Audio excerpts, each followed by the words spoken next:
Hello. Let's see. This should be streaming already, but we gotta give it a second. Alright, yeah. Looks like we're up. So, again, we're gonna be playing Golden Sun. We were playing a little bit yesterday, but we didn't get as far as I wanted to.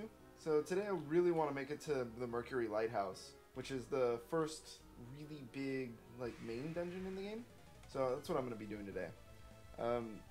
It's not like it's too hard to get to that point in the game, but it's still a little ways in, and the way that the branching paths in the game happen, I can either go there first or I can go there second. Today I want to actually go there first, which kind of throws off the difficulty curve of the game because it gives you that freedom. But going there first also allows for a little bit of extra dialogue with Mia, or the character named Mia.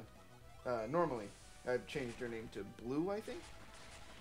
So we're just gonna have to see how that goes. So right now we're just earthquaking, fighting enemies, getting oil drops, things like that.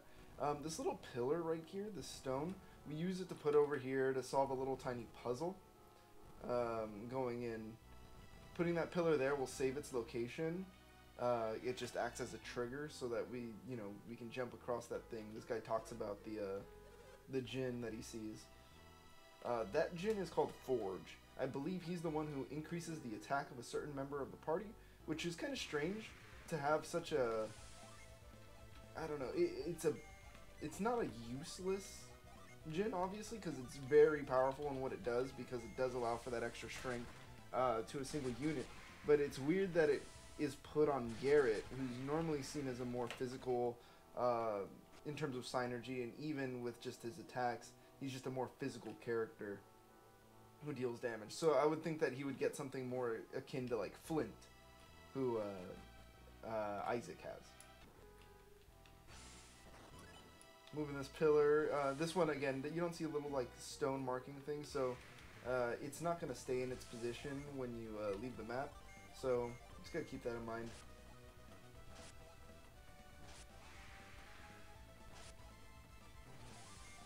We're just fighting some like small trash enemies at the moment. It's not super difficult. Oh man, I really hope that my voice is coming through. Okay, it is. It is. Alright. Whoop. Yeah, just wanted to double check like the sound settings and stuff.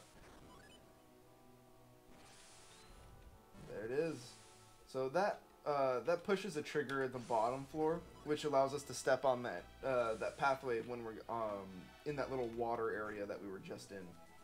Lucky metals, they're not as important right now. Once we get to oh man, I can't remember the name of it right now. Once we get past the pirate ship, or not the pirate ship, but just the ship that we take later on in the game, then that'll be more important. At the moment, though, it is not useful to us. But we'll still hold on to it. We might put it on Garrett or something, since we're out of space on Isaac. Let's see, what else can I get rid of? These catch beads are actually kind of useful.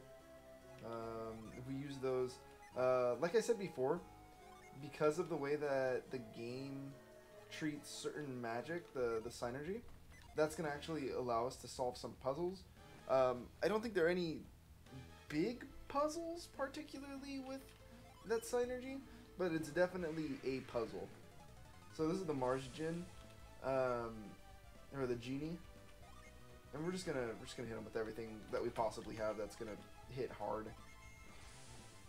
Waste a lot of PP. It's not worth having Ivan, Big Bow, use any of his physical attacks, since his physical prowess is absolute hot garbage. So instead we're just gonna have him use plasma the entire time. Summoning Venus isn't gonna do a ton of damage, but you know, again, we just gotta do what we gotta do. Yeah. When we get the first genie for Ivan, it's actually going to be kind of funny. Oh, see, there it is. It's down. Did a ton of damage. Again, we've grinded a few levels, so it's not like it's going to be like hard fights for the little mini boss.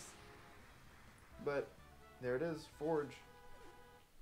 Anyway, the first genie for Ivan is actually Gust, who, like I was saying before, with how Garrett gets a genie that, oh, maybe I should show you. How you see how it says boost party attack with Flame's Fury. It's a nice buff. It's a physical buff, but it seems like it's misplaced for what the characters serve within their purposes in the game. Again, that little ping, we hear the genie getting reset, and it's no longer on standby. And there it is. I kind of mentioned before how there's the little wooden platform that you can take so you can jump across. There it is, and that leads all the way back to the front of the cave. Just take these guys out real fast. Using synergy is probably the best method.